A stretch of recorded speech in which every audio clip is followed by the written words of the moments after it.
Internet. Aujourd'hui, on va parler de mes monstres préférés.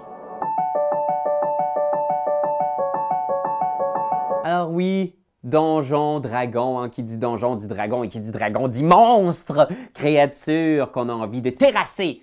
Et c'est une grosse partie du jeu. On aime ça, se confronter à des créatures, les vaincre, on se sent puissant, mais comme maître du jeu, on a souvent l'impression de faire souvent référence aux mêmes classiques, hein, les orques, les ogres, les géants, les dragons. Et pour surprendre nos joueurs, des fois, il faut aller ailleurs. Et là, aujourd'hui, j'ai 3 suggestions de monstres, 3 façons d'utiliser les créatures pour surprendre vos joueurs. Alors, le premier type de monstre que je veux vous présenter, c'est les monstres qui ont des pouvoirs troublants. Tu sais, des fois, il y a des monstres qui font beaucoup de dégâts, puis ça fait peur. Mais vous allez voir, des fois, il y a des pouvoirs qui vont atteindre directement l'imaginaire de vos joueurs. Par exemple, le Griff. C'est une créature un peu méconnue qui a été inventée par Paizo pour Pathfinder. C'est une espèce d'oiseau de proie avec un dard qui va pondre des œufs à l'intérieur de sa victime. Alors, quand vous êtes frappé par le dard, il y a comme un gros œuf dans votre abdomen, et là, l'œuf va grossir, éclore, et la petite bébite va essayer de vous manger. Tu sais, c'est très alien.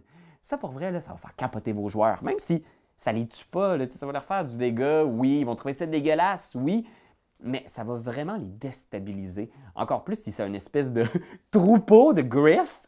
Alors, essayez de voir ce genre de pouvoir-là qui va vraiment aller parler à l'imaginaire de vos joueurs, plus qu'à la simple peur de perdre des points de vie. Sinon, le deuxième monstre que je vous invite à visiter, c'est les monstres intelligents. Souvent, on imagine les monstres comme des bêtes épaisses qui sont en fait des machines à donner du dégât. Mais vous allez voir, des fois, c'est encore plus effrayant de rencontrer un monstre qui est plus malin, plus intelligent que nous.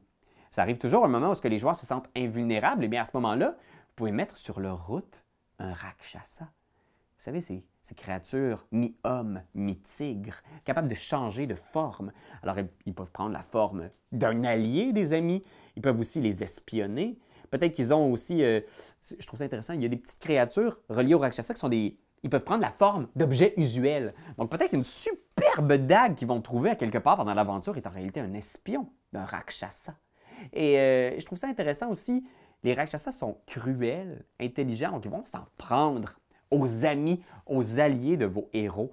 Alors ayez pas peur d'aller là, de jouer cette cruauté-là, de faire disparaître la sœur d'un des joueurs, ou simplement un boulanger qu'ils aiment bien, ou un marchand, faites-le disparaître, ou envoyez-leur des morceaux de son corps par la poste. Vous comprenez ce genre de truc-là qui va faire comme « Oh man, je peux pas croire que t'es allé là! Je peux pas croire que t'es... » Vous comprenez? Ça va vraiment aller jouer dans leurs sentiments.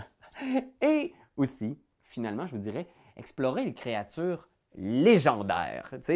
Et je pense qu'il ne faut pas avoir peur d'aller là éventuellement pour une fin de campagne, de leur présenter des monstres qui sont des dieux ou des créatures qui servent des dieux, des démons ou encore la tarasque.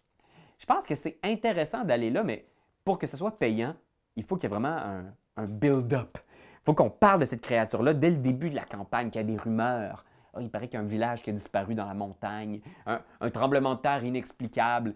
Oh mon Dieu, c'est vrai, la tarasque est de retour. Vous comprenez? Pour que les joueurs soient excités, attendent ce moment-là depuis longtemps. Puis aussi, si vous faites combattre la tarasque, c'est sûr que c'est le monstre qui a le plus de points de vie, le plus d'armure, il n'est pas tuable. Peut-être que le but de ce combat-là n'est pas de tuer le monstre. Il y a une satisfaction aussi à vaincre une créature sans la tuer. Par exemple, peut-être que le but des joueurs est de détourner la tarasque pour pas qu'elle attaque le village dans lequel il se trouve. Une espèce de « OK, comment est-ce qu'on peut l'amener ailleurs? » Ou peut-être que le but est de dérober un objet magique gardé par cette créature-là. Donc, simplement de survivre, ou peut-être encore que leur but est d'aller dérober un de ses organes pour créer un composant de sort extrêmement puissant, d'un sortilège légendaire. Alors, il y a d'autres options que le combat pour ce genre de créature-là. Puis, encore une fois, ça fait différent, puis ça va surprendre vos joueurs. Alors voilà, c'est le 3 types de monstres que j'aime parfois envoyer sur mes joueurs pour les traumatiser à vie. Et vous?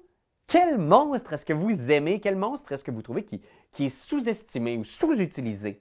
Faites-nous un petit commentaire, on a hâte de vous lire. Et comme toujours, demain, il y aura une partie de Donjon Dragon avec Etugame et les appendices.